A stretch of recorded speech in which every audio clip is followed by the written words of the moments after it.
everyone, this is the CMS Conf Podcast, your go-to source for everything CMS, marketing and modern web development. Today we are exploring the modern content web with a true expert who sees the web two sides as an Astro maintainer and a leader at a Visual CMS. Our guest is Elian Van Cutsem from React Bricks. If you want to know why your headless setup might be falling or how to build lightning fast websites that both developers and marketers love, this episode is definitely for you.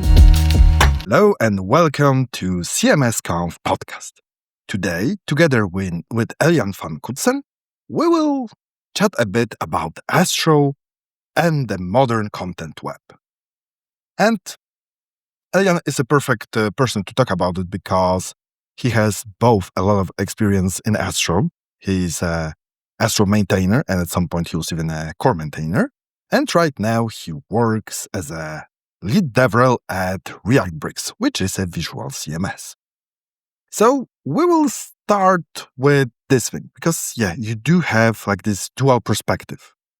On one hand, as a Astro maintainer, you are deep into code, and on the other hand, when we talk about React Bricks, which, like I mentioned, is a Visual CMS, you see it a bit from the other side, right? How to build kind of those abstractions around it to make editing much easier. And does this dual perspective is a good thing for you, or does it kind of create this inner tension that like there are two aliens inside that are beating each other? No, I think it complements each other very well because exactly like you said, I've seen both sides and I've seen where Astro shines and where it doesn't shine. And React Bricks is a perfect in between because it's a CMS, and a lot of people back in the first days of Astro were using Astro with a headless WordPress installation. And that actually kind of defeats the purpose a little bit of Astro because Astro is static first and the whole drill. But then you still got to run your other instance somewhere with WordPress and always rebuild the website, and it felt kind of annoying to me. So when I think I was in React Paris 2018 or something, or a little bit later, I got introduced to the guys of React Bricks, and it was beautiful because they rebuilt the same system, and it feels like it's very integrated well with your front-end code CMS. But actually, it's still headless. So you have the full freedom to build whatever you want with your components and build whatever design system you want as a developer. But as a marketeer, you still have all the visual stuff that you typically want. So it's a very good hybrid in between. And Astro fitted so perfectly that I was like, hey, I got to talk to these guys and we got to make it even better. And we did. So, yeah. Yeah, and it's also really good that as a person with the both perspectives, you could kind of improve it even more because the thing that you said, where Astro shines and when it doesn't. We also mentioned this thing, this content web. For some, and maybe we should define, because still for some people, content on the web is just installing WordPress because WordPress is a CMS, and that's it. That should be enough. But is it? No, not at all. It can be anything, really. Content is, and especially nowadays, it's getting bigger and bigger because content can be anything. It can be articles, but it can also be just how your homepage is structured. And do you have a title, and what does that title say? And in my opinion, it's just very annoying that if I, as a marketeer, I see there is an issue with my website and I need to go and ask the developer, hey, can you change this title because it's not part of our CMS system, but the articles are. So that's very annoying. So content can be anything. Maybe it's an embedded iframe for a YouTube video, and maybe you want to change that or be able to change that. You don't want to go to a developer and say, hey, we need this to be updated, or you don't want to have a database system where in the database you go and update a title. No, you just want to be able to click on the video and say, hey, I want to change it with this video, which comes out of your content system. So content can be anything, really. And in Astro, you have that approach of static first, and content collections were a thing at first. And then we built data collections because data is also content. Because maybe I want a static list of people I sponsor on GitHub. And it might actually need to be interactive, or maybe I want it to fill in with my CMS content, or maybe I just want to loop over it and do something with it. So content is anything really, and it can be defined in various formats. For instance, for Astro, it can be Markdown, or you can use MDX, which is like a version with JavaScript embedded, or with components in React embedded, whatever you want it to be.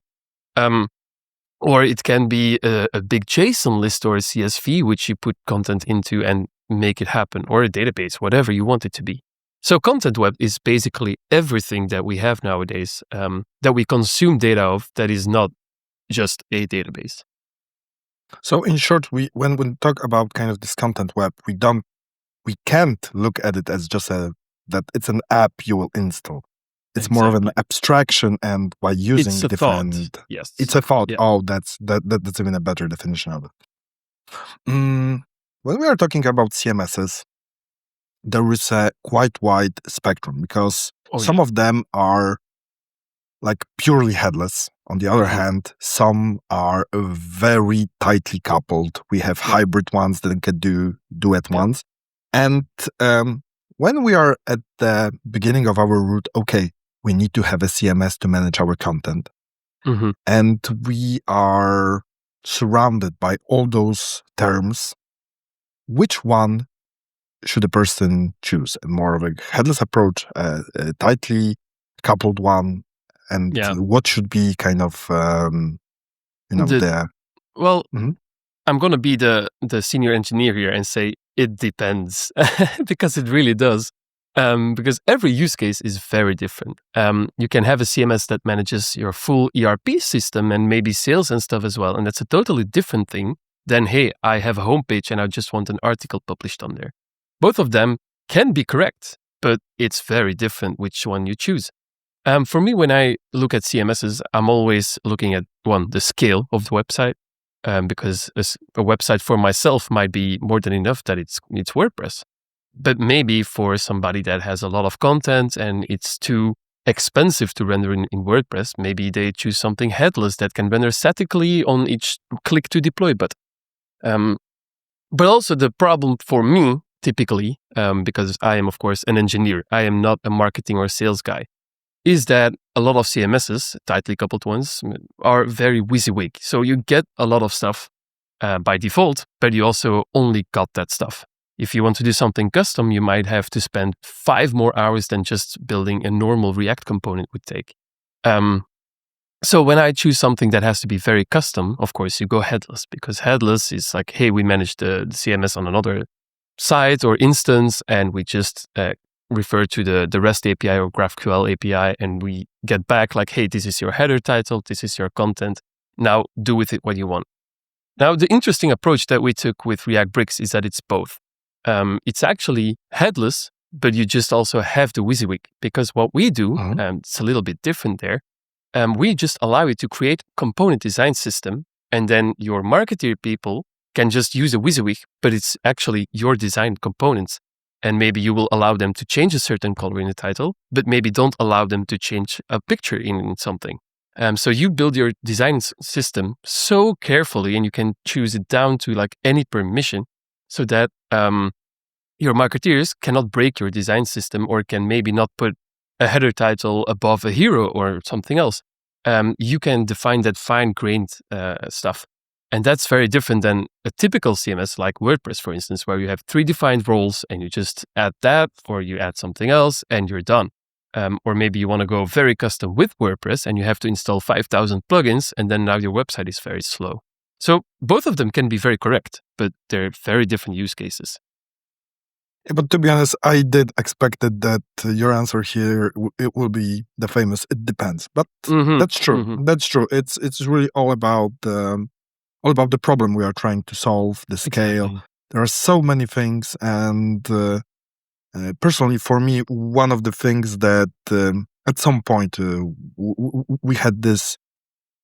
Everyone was kind of trying to make everyone else use headless, because that's the best approach that will solve all your problems. Well, in some cases, yes. In some cases, it will just bring a lot of new ones. So Yep. So yeah. Yeah, everything depends on the engineering team as well. Like, how knowledgeable are they? And do you have an engineering team? Because if I can give my girlfriend the website, she won't be able to change anything if it's not WordPress, because WordPress is just so easy to use. And that's where React Bricks tries to be a very good default. Yeah, the thing about WordPress, it's for sure that everyone knows it. So it's like when you need a solution quickly, jumping into a very tightly coupled WordPress installation, yeah, it works. It's a great first step. Exactly. But you kind of mentioned this thing about the what you see is what you get approach. And yeah, a lot of those visual CMSs promise two things at once. From one perspective, yeah, the what you see is what you get experience. And on the other hand, the clean abstraction for developers. And does this promise hold in most cases, or is it very often just a buzzword that they... In my opinion, it is also, it depends on every CMS. Every CMS is a little bit different, of course. But if we look at, like, for instance, WordPress, I don't think it actually holds true. Because have you ever looked at the outputted HTML of a WordPress website? It's not great, it's not bad, it's there. But imagine that you have the possibility to actually improve that and use the native HTML or area features, and suddenly you can actually have a fully accessible website. Or maybe you want your website to shift a different way when you're on mobile. With WordPress, you're very restricted to those default behaviors. And maybe you want more custom ones, so you can build your custom blocks or bricks, if you call them in React Bricks, that doesn't really matter. Or maybe you have a satanic one where you have a little bit more freedom, but you're more database bound.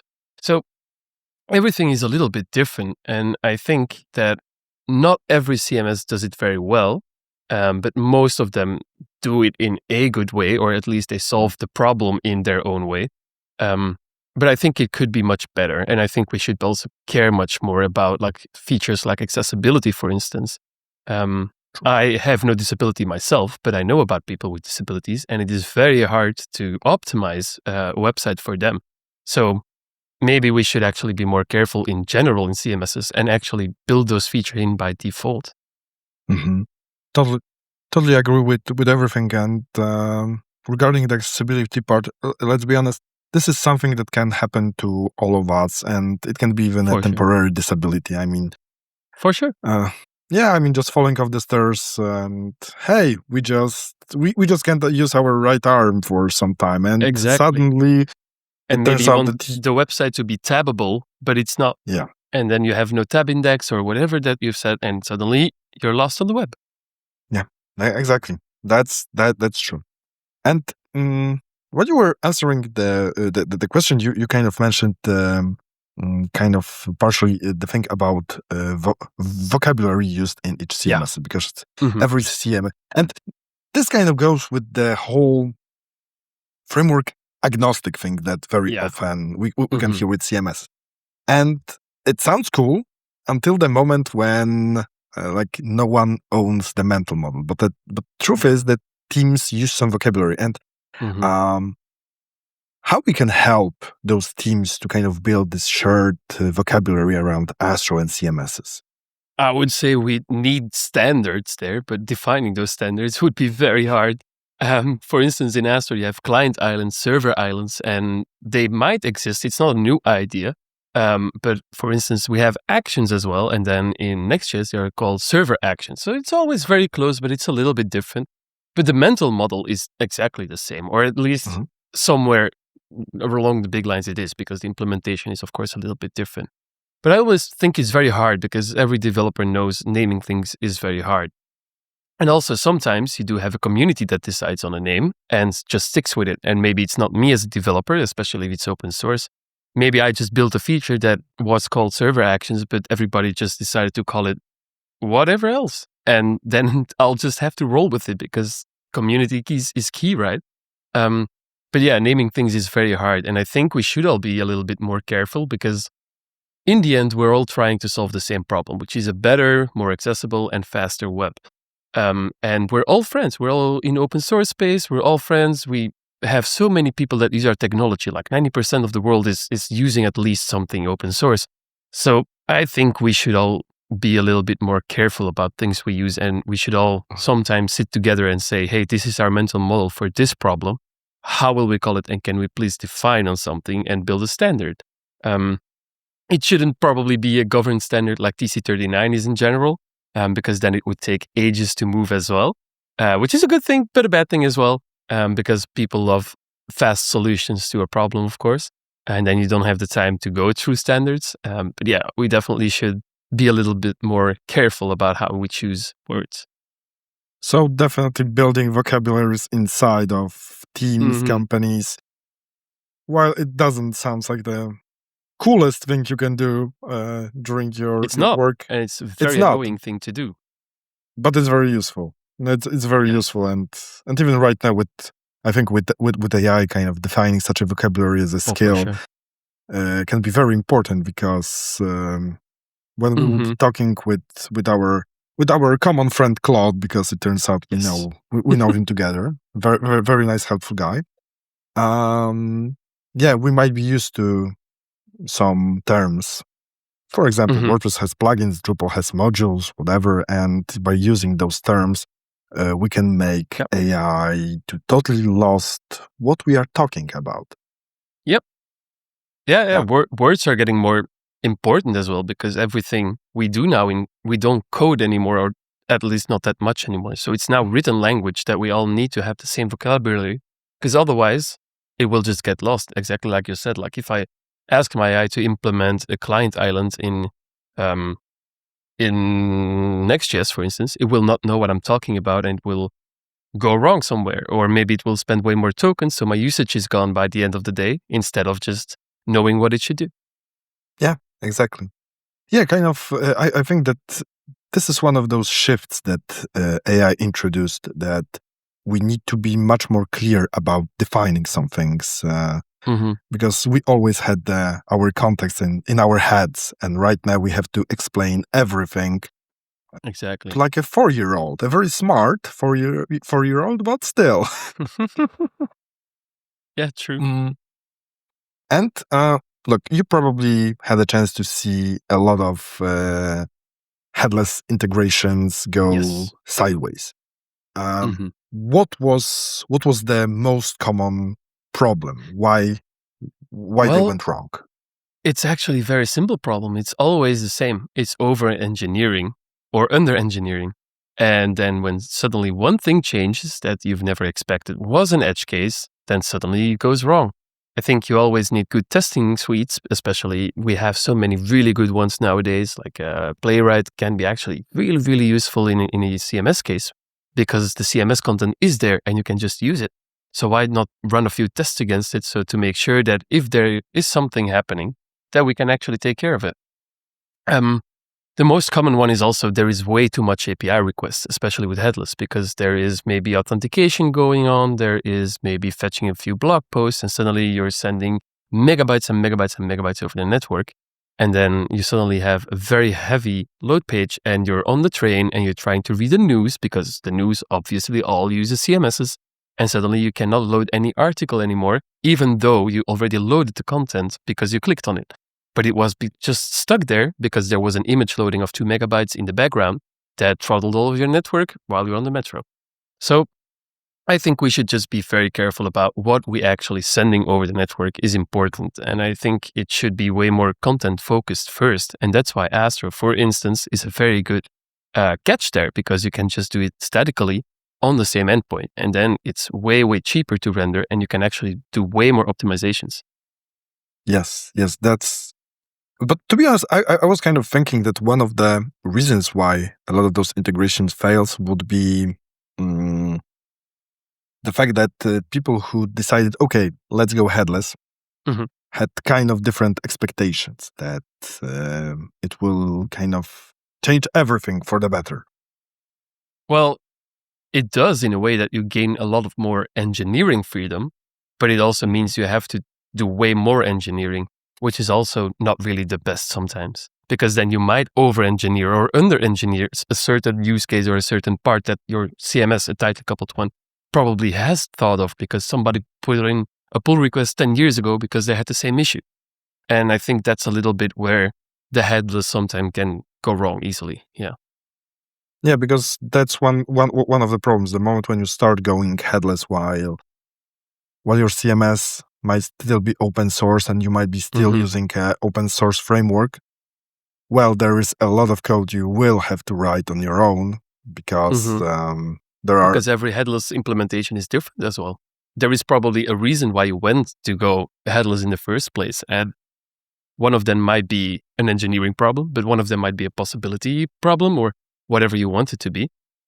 But that problem was probably already solved in a tightly coupled CMS long ago. And when we kind of talking about optimization and performance, because that's something where Astro really shines, and it's also one of my favorite reasons how I kind of sell the vision of why why we should switch to Astro.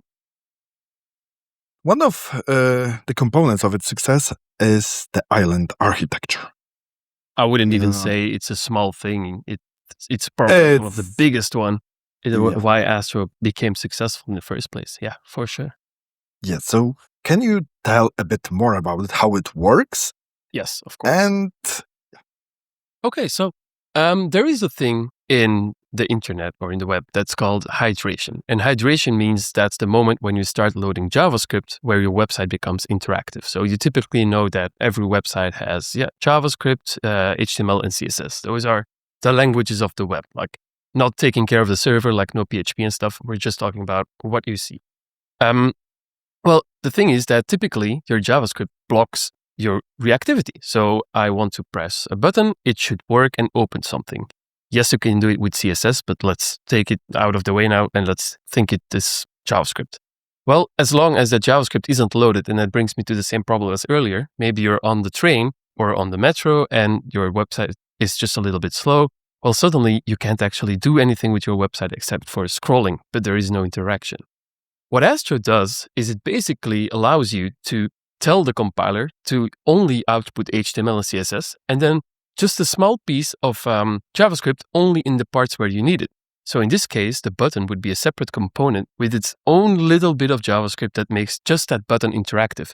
But everything else on the page can be just static HTML and CSS, which is obviously way faster. Now, the cool part of this is that because of client islands architecture, you can actually also load any library in there. So maybe you need a React component. Well, we'll ship the React component as a React component, but also it's outputted HTML, CSS, and JavaScript. So why not build a kind of like micro frontend structure where you have multiple components with different libraries? That is totally possible because all of those are interactive islands, but they're all separated. So they're isolated. They will never have a shared state, even though you can do that as well, of course, but you typically don't want that, but might be. So that's why you can actually do a lot of micro optimizations. And actually, we always forget, like if you're not building a huge SPA and you're building just a normal MPA website, there is actually not much interaction going on a website. Maybe there is some animations. Well, that's CSS. That shouldn't be JavaScript. Maybe there is a button you can click. Can be CSS, can be a little bit of JavaScript, depending on what you want to do with it. Well, it's just a small piece. Maybe it's only 5 lines outputted code. Why are we shipping full React libraries or big libraries of like maybe 300 kilobytes if we can just do it with one? So that's where a little bit of that happens. Of course, now we also have server islands in Astro, which is another interesting way of doing that. It works the same idea, like it will hydrate, but it will actually hydrate on the server and will just output and send back the full rendered HTML. So you can actually do pre-rendering in certain spaces, which is super interesting if you, for instance, you're an Airbnb website and you want to be able to check if there is any discounts going on or maybe there is still any rooms left. You can actually already output a full HTML website and then just start loading the prices in the background and only show the prices when they're actually fetched on the server and rendered out as HTML. So you're just sending back a little bit of HTML, which is way cheaper on the server and way cheaper on the network than it would be to do a whole full fetch request. So micro optimizations in Astro are really a big thing. And that's why I think it's super interesting for CMSs because static data and interactive data can be separated in a very easy way. Yeah, and did you had some interesting cases when the island architecture was totally misunderstood or applied in the worst possible way? And to be honest, I can't wait to listen what was kind of the worst case scenario. Well, there is so many ones, and I think client architecture actually it always is better in a way than just shipping a full SPA in a way, because you might only use static headers in your HTML, and everything else is an interactive SPA in React, for instance. But I've seen multiple sites where just one component was basically the root component that just had client load on it, which basically means everything else down the tree is also a React component and will also ship JavaScript. So in that case, you have a nice wrapper around your website, but everything else is just JavaScript anyways. Then you will kind of work against yourself in that sense. There is also a lot of people that think it's a very good idea to try different libraries in their own website, and then you're shipping 5 runtimes. People forget that, of course, to have a React component to be interactive, you need to ship the React library itself, at least like a version of it, the minified, whatever. So it can work, but then you're sending maybe a Vue one, a React one, a Svelte one, whatever you want it, but then it suddenly isn't an optimization anymore, but then it will actually make your website slower. But that's usually the case, right? Like, choose the right tool for the job. And what a great idea of using Astro for is if you want to do micro optimizations, but you for now have an SPA, you can just migrate components over one by one without actually losing the development time, because people can still push their own library in, which is, let's say, Vue. Well, if they have their design system in Vue, you can just use those components, but just tell it to render HTML out. So there is no difference there, but it will actually already gain an increased performance. So there is so much possibilities, but not always people understand really well how they should use it or where it shines. Although I think that's getting better because Astro invested a lot in good documentation. There is a lot of great talks out there. There is so many blog posts. It has an amazing community and it's very large. So I think the education part on client architecture is getting way better. So yeah, that's a beautiful thing. Yeah, I must admit that when it comes to loading few libraries at once, especially during migration processes, that's a very useful thing because you can kind of do your job because the website is migrated and kind of make the optimization a tomorrow problem. Yep. But it will still work good enough. Yeah, for sure. Yeah. Another thing that I lately see, for example, a lot in the WordPress community, that a lot of people are giving giving Astro a try. Nice. Because of AI. Because you see, very often, I mean, we're starting to see that there is a huge chance that your next developer might not be even human. That our favorite friend Claude might be doing a lot of coding. And the truth is that using either Astro or, to be honest, any other system that stores all the data inside of it without databases abstractions, because that's kind of a problem with databases. They are somewhere else. Yeah. And also having collections which greatly define what is inside, it's great from the context perspective. Yes. And AI is a lot about context. So what's your take about this? Will Astro kind of dominate this content web from this perspective? Sure. Yeah, in that perspective, I think it's actually amazing. But also don't forget that context is also a lot of tokens. And tokens are expensive and will get only more expensive because people will get to need bigger and bigger contexts and larger sites. So you need more context. I think actually Astro does really well with AI. I developed a few sites myself, obviously, with Astro. And Astro Docs, for instance, has an MCP as well. Okay, sure, now we're migrating to skills and stuff, but it is still an amazing tool, and you can just use Astro Docs search tool in there, and it works really well. I also developed like a very small library that will set up a couple of like best practices, which is called Liftoff. It doesn't really matter. But it's amazing because you can actually guide, and your system will actually have indeed like the full context, and everything is defined. If you want to use something like AstroDB, because you can, it's really good because your schema is just a JSON file or a JavaScript file that will get read in one time. There is no migrations in AstroDB, or not really at least. So it will get the full context just in reading one file, and it will automatically understand and know how the database structure looks, what your models kind of look like, how to query those, and where it should optimize. So I think, yeah, it's definitely really, really good. Especially, which is also really nice, is that Astro, like the language itself, the .astro file extension, it's very similar to JSX. And if there is one good thing about LLMs, is that they know JSX so well. Because JSX is, of course, used in all of the bigger libraries that we've had for years and years and years. So the only thing it should care about is the thing on the top in an Astro file, which is the front matter. But basically, that's also just normal TypeScript or JavaScript, depending on what you choose. So it will understand the context super easy, and it will already know how to write Astro files by default. And that's amazing. I think that if we would invent a new syntax for something right now, an LLM could encode it, because it should probably go to the docs every single request you're doing, which of course takes longer and stuff. So yeah, I think Astro is definitely a winner there. And also everything is written in code, and it doesn't have to go through an MCP through Chrome and click on a few buttons. No, it should just write the code, and that's it.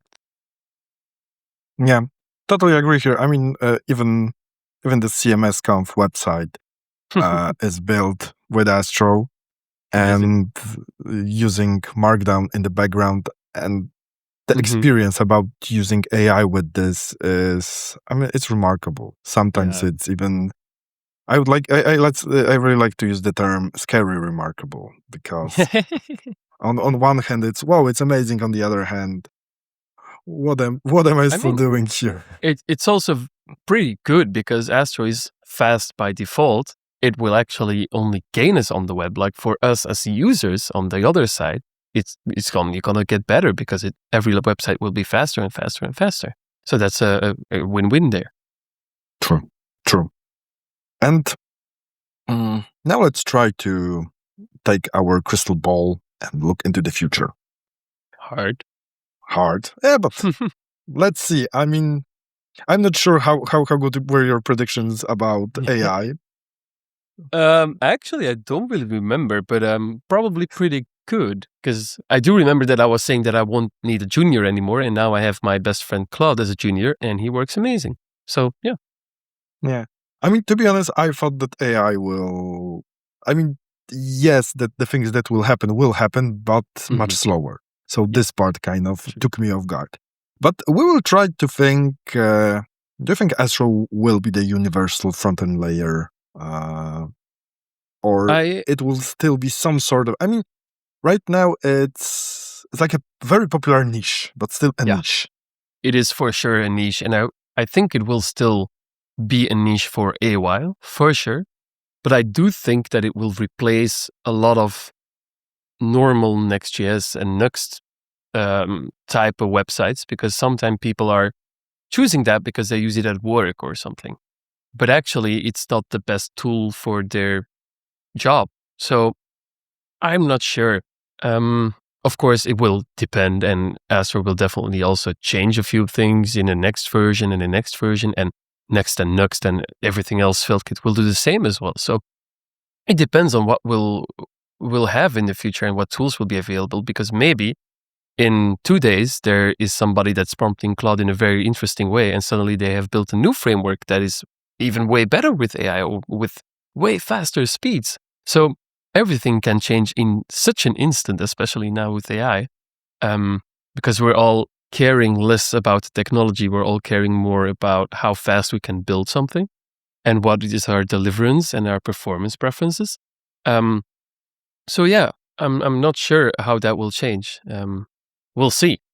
But I definitely hope that we'll get the new front-end layer, because it is such a great tool and you have such freedom to do so much with it.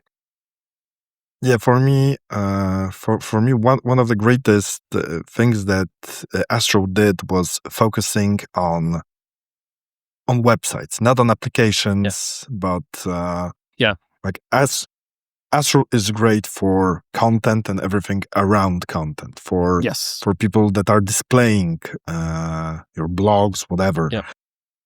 While on the other hand, most of other frameworks, which are really amazing, but are more focused on creating SPAs or applications in general. And this is kind of why Astro can shine. Yep, true. Because it's also pretty unique. I mean, I think that the closest to Astro is Eleventy. Eleventy, well, it used to be like in the normal default of Astro, which is like the static first thing. Yeah. It looks a lot like Eleventy and the content collections. And of course, there used to be Gatsby, which we almost always forget existed, but actually was the content layer of Astro, the content collection and stuff, are kind of not stolen, but like an improved version of the Gatsby one. Inspired. The word is inspired. Inspired by, exactly. So yeah, we're of course running on great ancestors before us, and I think that's also a really good thing to have, because they did the research. It's the same thing like the CMS. I was saying there is probably already something of an edge case in there that was really way smarter people than me think of that, and they will make a solution for it, and we get to thrive on that solution. And I think it will be the same thing with AI as well. Like now we're all doing the skills instead of MCP because we saw MCP, it was good, but maybe now we have a better version because it's an MD file and we can actually do something with that.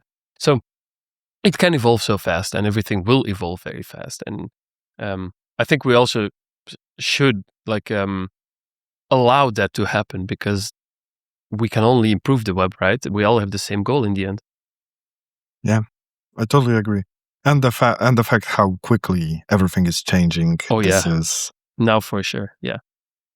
Honestly, it's really difficult right now to prepare yourself for your talk, because it turns out that during like the 3 or 4 months between you submitted your talk and you have to deliver it, the world has changed. The world has changed. Exactly. And that's a good thing, because I can actually improve on it, and we can improve on it, and we'll always see new features and new things, and people can actually learn those things. And now even easier with AI, because you just have to ask. True.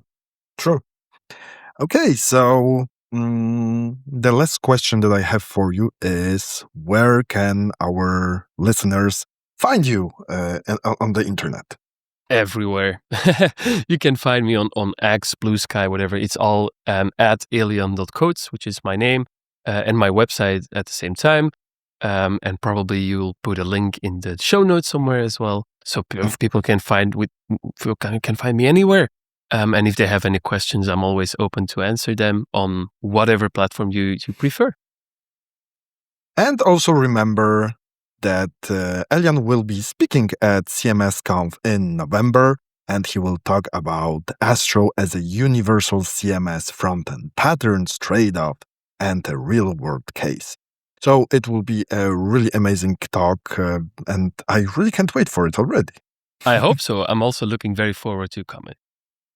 That's amazing. So, Elian, thank you so much for spending time with us and for sharing all your Astro and CMS knowledge. And yeah, we'll see if in the half of the year, because that's around the time we have until the CMS Conf, will we have to update our podcast because something changed that much? Who knows? Probably. Yeah. Thank you so much for having me too. Thank you so much. Have a great day, man. And see you, everyone. Bye. Bye. That's all for today. Thank you so much for listening to the CMS Conf podcast. If you enjoyed the episode, make sure to follow us and stay tuned for more. Catch you next week.